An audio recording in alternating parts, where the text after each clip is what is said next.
Alunos, vocês estão vendo como esse processo de transição... Eu comecei um processo de transição falando da transição da Antiguidade para a Idade Média. O professor Lorismar já começa a se aprofundar, e quando ele fala sobre os reinos francos e germânicos, ele traz um apanhado de como a Europa se organiza. Mas, antes de nós entrarmos mais detalhadamente nesse assunto, vamos na tela para vocês que nós temos a revisão. Olha a revisão da aula 14.2 aí, porque nós estamos trabalhando justamente, o professor Lorismar trabalhou na aula com vocês, eu vou fazer essa revisão sobre os reinos francos e os reinos germânicos. E aí eu já começo aí com esse mapa onde se pergunta, bárbaros? Por que bárbaros? Será que eles eram bárbaros mesmo? Lembrando que bárbaros eram como os romanos chamavam ele, o Império Romano do Oriente. O Império Romano ficou dividido em dois, né?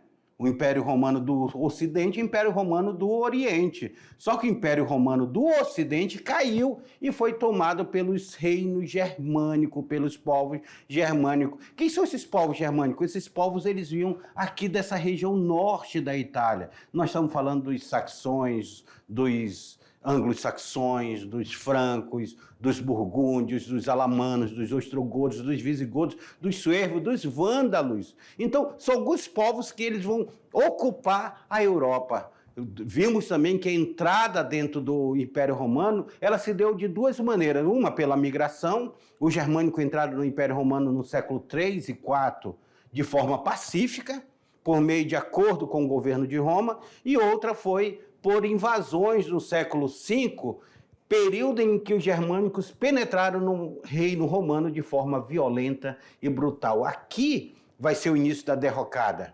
O último imperador romano foi Rômulo Augusto, que foi deposto por Odoacro já no século V, 476, era no século V, quando já estava tendo as invasões. Vimos também que dos reinos francos, os reinos francos que nós estudamos, nós temos os francos se estabeleceram na Gália, na região chamada de Gália, que os romanos chamavam de Gália, e conseguiram estruturar um poderoso reino da Alta Idade Média Europeia. É chamada de Alta Idade Média porque foi o ápice da Idade Média. A Baixa Idade Média começa a se fragmentar, a perder força a Idade Média. Então, a Alta Idade Média é o apogeu. Meroveu, que era um líder franco do século V, chefiou seu povo na luta contra os hunos, na batalha de campos de Catalunhos. Lá o Meroveu vai enfrentar os hunos, só que os hunos eram muito fortes e vão para cima do Meroveu. Clovis, 482 a 511, neto de Meroveu, é ele que vai criar o Reino Franco. O Reino Franco é criado com Clovis. Com 29 anos, conseguiu unificar as tribos dos francos e expandir o domínio de seu reino. Então, depois que eles venceram os hunos, eles vão unificar agora os francos e fazer um grande reino franco, até que, enfim, eles têm um reino unificado e não mais fragmentados. Aí nós temos os carolíngios.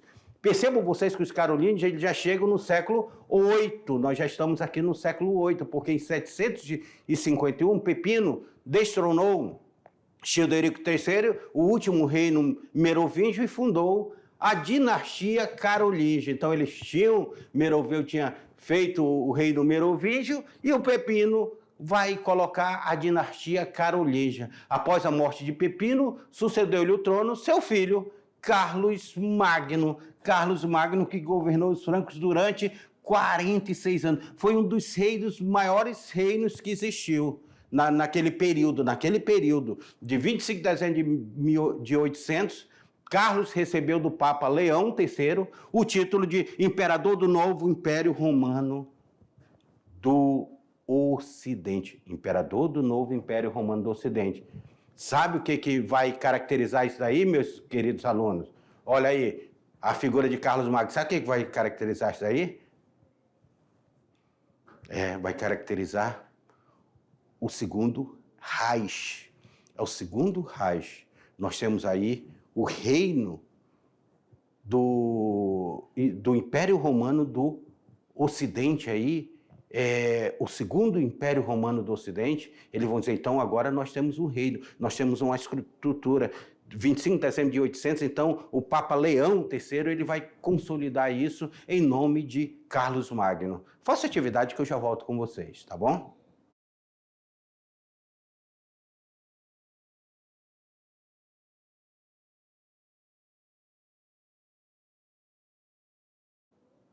E aí?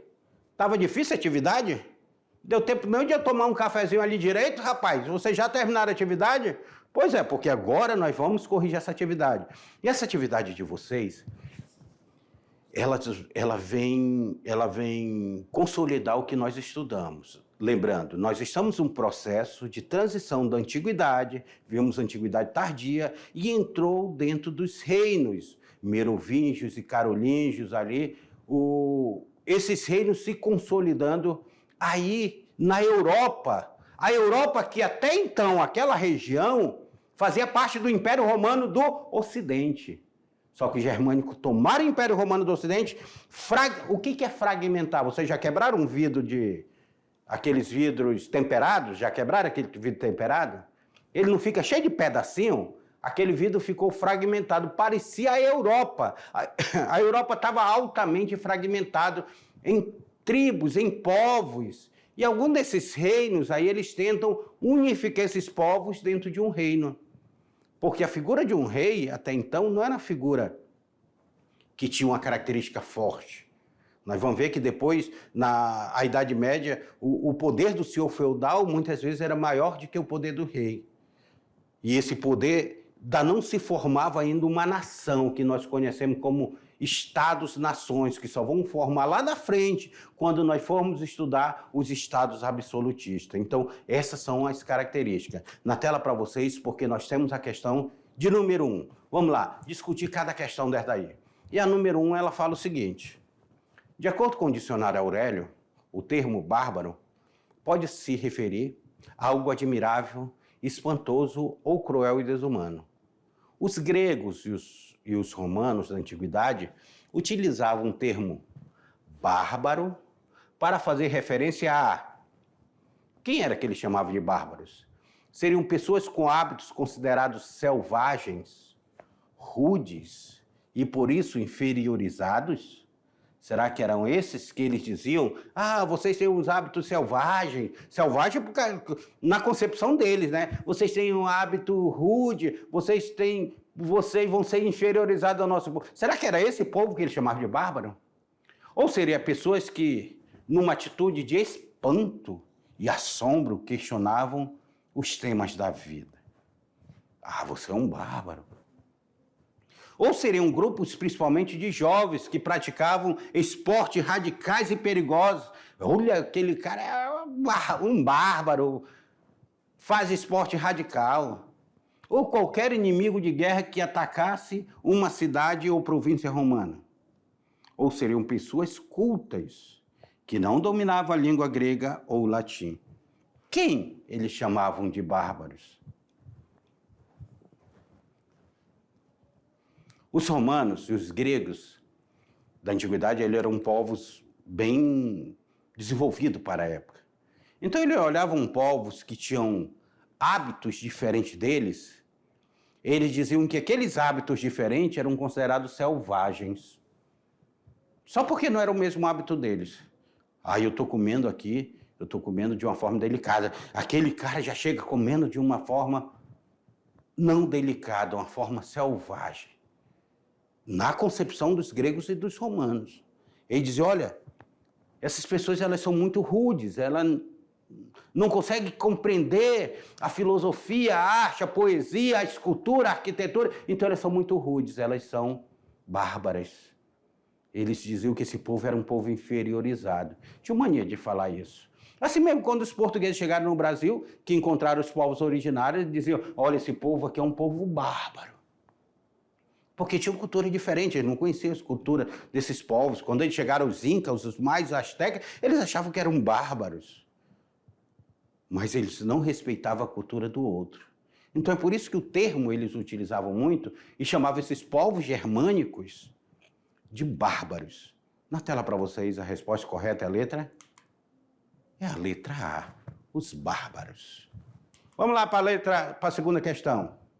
Os germânicos entraram no Império Romano no século III e século IV, de forma pacífica, por meio de acordo com o governo de Roma.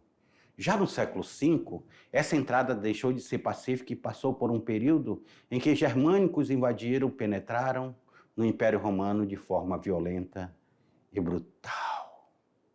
Quais povos foram os responsáveis por essa invasão do Império Romano? O que foram esses povos? Seriam os visigodos vindo do sul da Europa?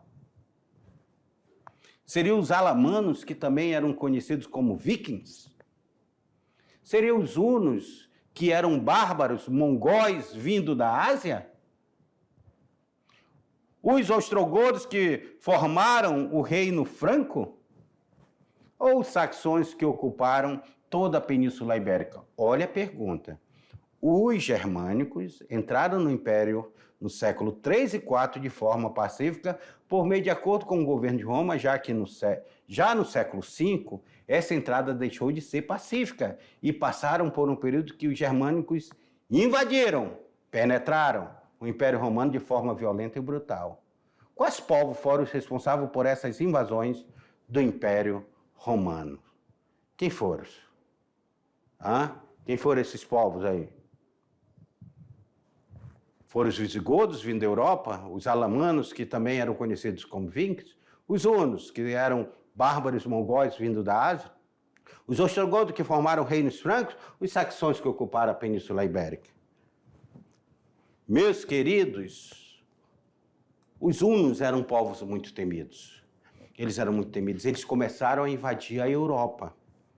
Enquanto os germânicos estavam ali, entraram no século III e IV de forma pacífica, depois eles vão enfrentar os hunos, que vêm arrastando eles e obrigando eles a invadirem mais de forma violenta o Império Romano.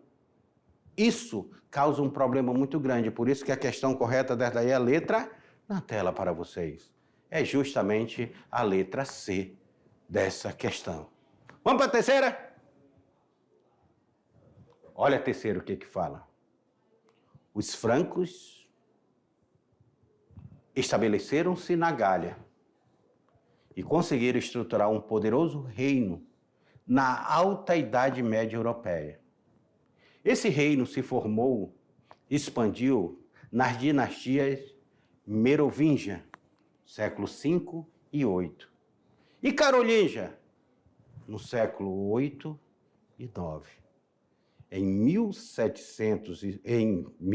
Em 751, Pepino destronou Childerico III, o último rei merovingio, e fundou a dinastia carolíngia. Qual desses reis abaixo aqui, da dinastia carolíngia, recebeu do Papa Leão III o título de imperador do novo Império Romano do Ocidente? Carlos Magnus, Carlos Martel, Pepino, Childerico ou Meroveu?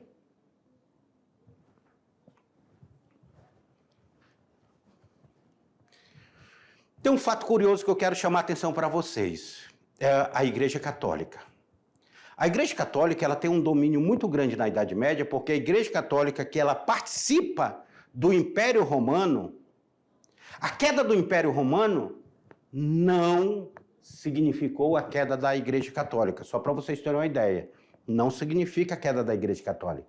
E a Igreja Católica, ela vai aproveitar esse povo germânico que está entrando, que tem a sua forma de adorar seus deuses, a sua religião, e eles vão converter esses povos germânicos ao catolicismo.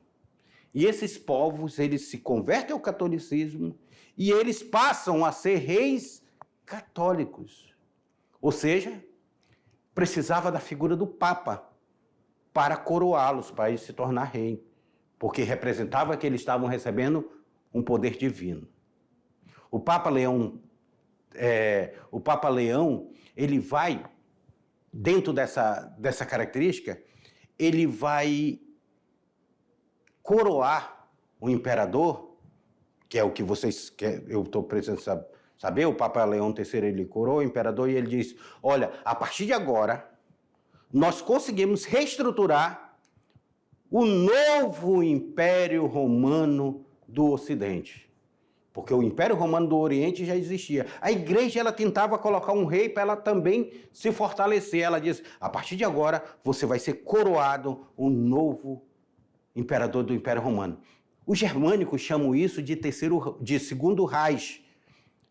Por isso que o Hitler, quando tenta implantar essa unidade ariana na Europa, ele chama de terceiro Reich.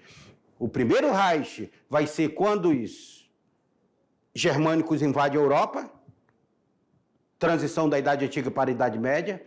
O segundo Reich vai ser neste momento, aonde, vamos falar logo o nome dele? Carlos Magno é coroado como imperador do novo Império Romano, e o terceiro Reich vai ser quando Hitler tenta implantar na Segunda Guerra Mundial o terceiro Reich. É por isso que alguns não entendem porque o Hitler chamava de terceiro Reich. Mas é por isso, para vocês terem uma ideia, o motivo. Então, a questão correta é a letra, na tela para vocês, é a letra A, Carlos Magno. Carlos Magno. Se liga. No Enem, leia o trecho. No Enem é assim, vem uns textos bem bacanas, tá? Porém, na quarta-feira, o pontífice Adriano I, acompanhado pelos seus designatários, tanto eclesiásticos quanto militares, encontrou-se com o rei da igreja de São Pedro Apóstolo para uma entrevista. Suplicou urgentemente ao rei, lembrou-lhe e tentou persuadi-lo com paternal afeto a que cumprisse todas as promessas feitas pelo seu pai, Pepino, de sagrada memória, e pelo próprio Carlos e o seu irmão Carlomano e todos os magnates francos a São Pedro e ao seu vigário, o Papa Estevão II. De santa memória, quando ele foi à França, de outorgar as várias cidades e territórios daquela província italiana e confiá-las a São Pedro e todos os seus vigários em posse perpétua.